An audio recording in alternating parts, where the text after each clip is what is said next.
Selamat datang di One Resources, saya dengan Sutikto. Hari ini saya akan bawa topik selamatkan nyawa atau selamatkan ekonomi. Belakangan ini kita sering banget lihat di media, di YouTube, perdebatan antara selamatkan nyawa dulu atau selamatkan ekonomi dulu.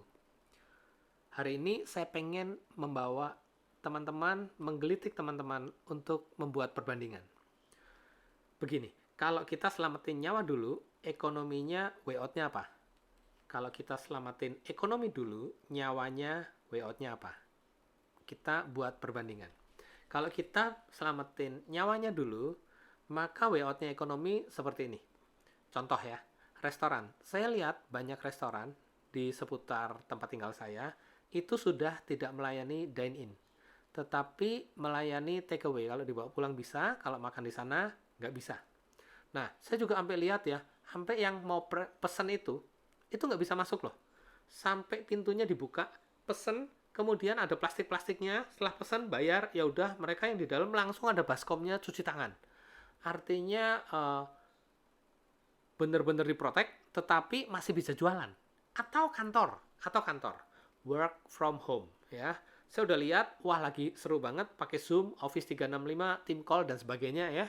Mereka pakai video call, video conference, mereka kerja. Dan saya juga lihat banyak banget masalahnya dan mereka harus pecahkan, misalnya pengantaran barang, pengantaran dokumen dan sebagainya. Tapi yang luar biasa, saya dengar satu ya, dia bilang begini, biaya transport itu kalau karyawan kerja di kantor kan ada biaya transport ya, itu dikumpulin aja, kemudian itu buat bayar aplikasi semacam tadi untuk license biar bisa pakainya lebih leluasa, lebih enak gitu ya. Kalau yang gratisan kan terbatas gitu ya. Itu lebih dari cukup. Ya tentu kita bisa bayangin ya, kalau company-nya makin gede, maka yang terkumpul dananya cukup gede. Itu anyway kita nggak bahas ke situ. Itu hanya sebagai perbandingan aja, efisiensi. Ternyata kita kerja di rumah pun masih bisa gitu loh, offset biaya, tidak menambah biaya dan sebagainya. Oke, sekarang kita yang kedua. Kita selamatin ekonomi dulu, terus nyawanya bagaimana? Kita bisa atur, misalnya jam kantornya kita beda. Sehingga pas datang nggak ketemu banyak orang, terus di liftnya yang sedang lah ya. Itu isinya 4 aja, pada mepet di ujung-ujung. Artinya juga menghindari ya semua, jaga semua lah. Artinya ada way out-nya. Dari diskusi seperti ini, kita tidak berdebat yang mana yang benar. Saya yakin banget bahwa rekan-rekan di luar sana tahulah yang mana yang paling bijak untuk memilih. Tetapi yang saya paling mau tekankan di sini adalah di zaman modern kayak gini, benarnya kita tidak perlu ribut yang mana yang benar yang salah. Kita hanya cari probability terbaik dan dua-duanya ada way out. Mari kita kerjakan dua-duanya. Contoh ya, contoh. Di kantor saya kebenaran bosnya bilang work from home. Pokoknya apapun yang terjadi work from home. Wah, ruwet. Macam-macam kondisinya. Dokumen tidak nyampe, seperti tadi kita pengiriman barang juga iya, dan sabrek-abrek. Tetapi saya lihat mereka kerja keras. Bagaimana dengan Zoom ya, bisa dari tiap pagi Zoom-Zooman tuh karena kita pakai Zoom ya, meeting untuk selesaikan masalah ini bagaimana? Biar dokumen tetap bisa dikirim, tapi yang keluar tetap minimal banget, sehingga exposure terhadap penyakit serendah mungkin. Artinya kantor tetap jalan loh.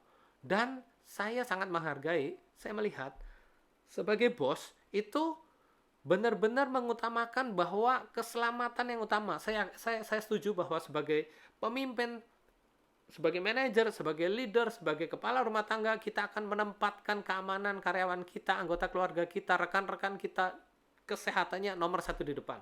Masalahnya hanya satu.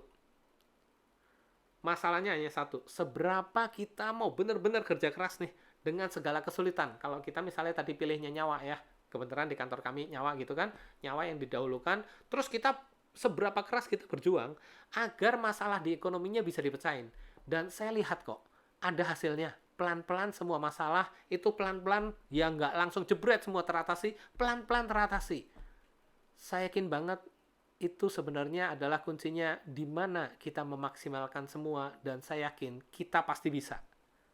Rekan-rekan, saya yakin sekali dengan contoh-contoh yang saya lihat, dengan contoh-contoh yang saya kemukakan bahwa kita bisa berjuang. Kuncinya adalah seberapa hebat kita cari jalannya. Saya yakin kita pasti bisa. Mari kita bersatu melawan corona dan terima kasih.